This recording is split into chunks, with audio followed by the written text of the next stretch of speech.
All right, Shalom.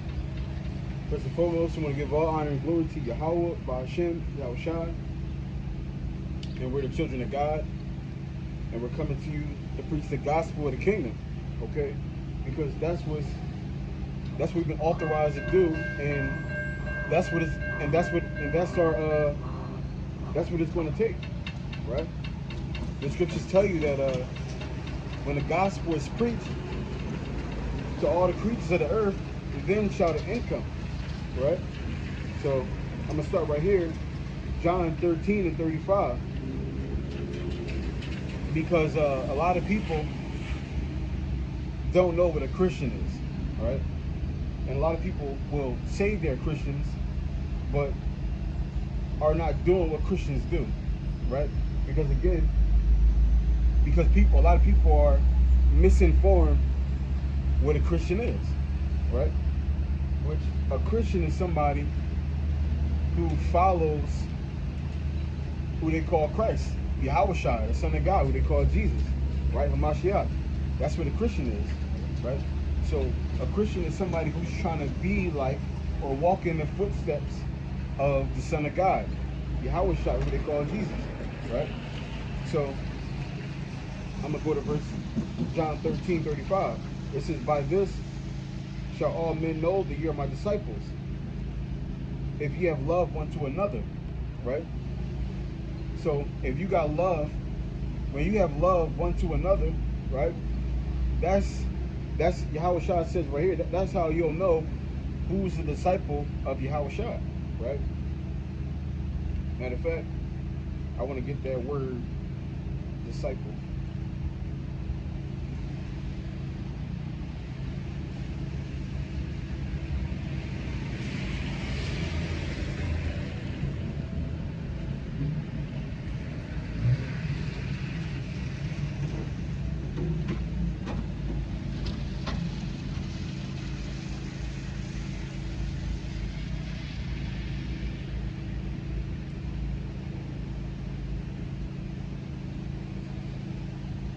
It says a pupil, a learner,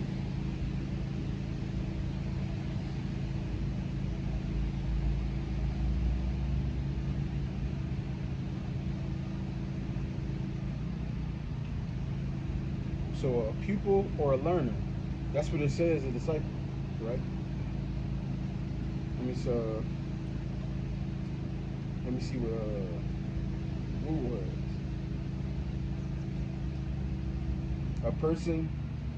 This is Google's definition of a disciple.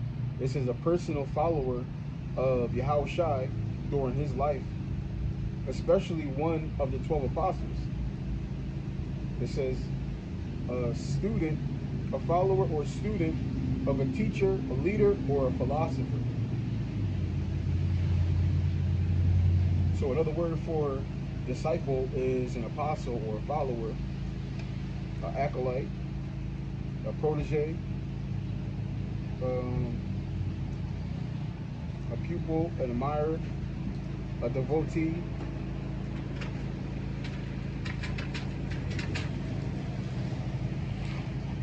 an advocate, right? So read again. This is John 13:35. It says, "By this shall all men know that you are my disciples, if you have love one to another," right? So you'll be known by that mark right there will men know you're a disciple of Yahushua. You're a follower of Yahushua, right? If you have love one to another, right? And that is definitely a good indicator, right? When someone is walking in the spirit of love, right? And they're doing it without prejudice. They're doing it without boundaries, right? They're doing it without what they would say picks, right? Poor, sinner, not sinner, right? Black, white, no matter the so-called race, right? When somebody is loving and these boundaries are not stopping them from carrying us out, that's a good indicator. Okay, this person is probably a disciple of Yahushua, right?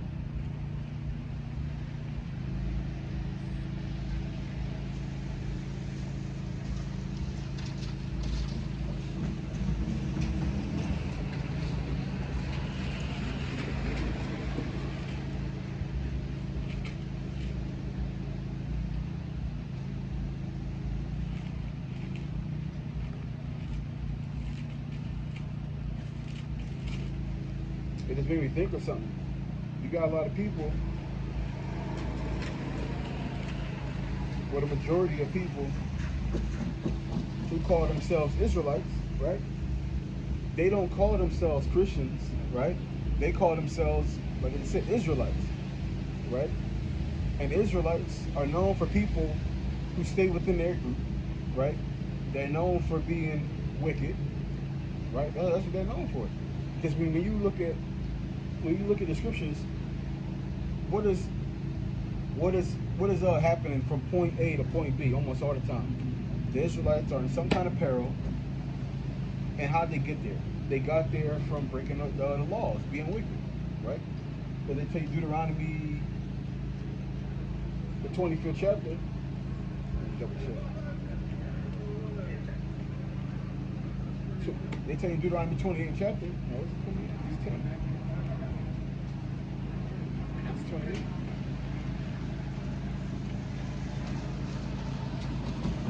Yeah. So, matter of fact, let me get it real quick. Deuteronomy 28 and verse 1. And it shall come to pass, if thou shalt hearken diligently unto the voice of the Lord thy God, to observe and to do all his commandments, which I command thee this day, that the Lord thy God will set thee on high above all nations on the earth. And all these blessings shall come on thee and overtake thee, if thou shalt hearken unto the voice of the Lord thy God. Okay, so if you listen to God, it says that all these different blessings are going to come upon you. All the nations of the earth are going to be in your subjection, which that should translate to the subjection of the Most High. Because in a perfect world, right, how would it happen? And here, what it's saying is, the Israelites would have kept the same standards as Yahweh, right? And then they would have taught those same standards to the nations, right? Now, a lot of people see this and they think, oh, if we follow God, then that means the nations will be our slaves. They'll be tending to us hand and foot, etc., etc. Not necessarily, right? This is just talking about following suit under the Israelites, right? Because when you look at, let's break it down even more simpler, right? When you look at the household, the father is supposed to follow the will of God, right? And then that's supposed to translate and trickle down to the wife and the children, right? And it's supposed to become one unit. Just like the Israelites were supposed to learn from Yahweh B'Shem Yahushua, and that's supposed to translate down to the Israelite, or the church, so to speak, which I was talking about, like the bishops and the leaders in the church. And that's supposed to translate down to the Israelites, and that's supposed to translate down to the other nations.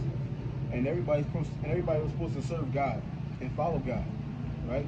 And the nation was supposed to come to Israelites to learn about God, and then the Israelites was supposed to go to the church of the Israelites, and they were taking it down, and then farther the line was Yahweh B'Shem Yahushua. It was supposed to be in perfect unison like that, right? It wasn't necessarily supposed to be, oh, these nations are supposed to be under us as our slaves, right? When you look when Solomon was in power, when there was peace, the other nations were bringing tributes, right, to the Israelites. And some of the nations would come and try to bring blessings and gifts and things like that on the holidays, so to speak, the high holy days, which today people know things like that as holidays, right? So when this would happen, the nations would pay tribute. That'd be one of the ways that the nations would pay tribute, right? But the point is, when there was this era of peace, they didn't have the other nations in slavery, right? The nations was doing their thing, the Israelites was doing their thing, and there was no war, right?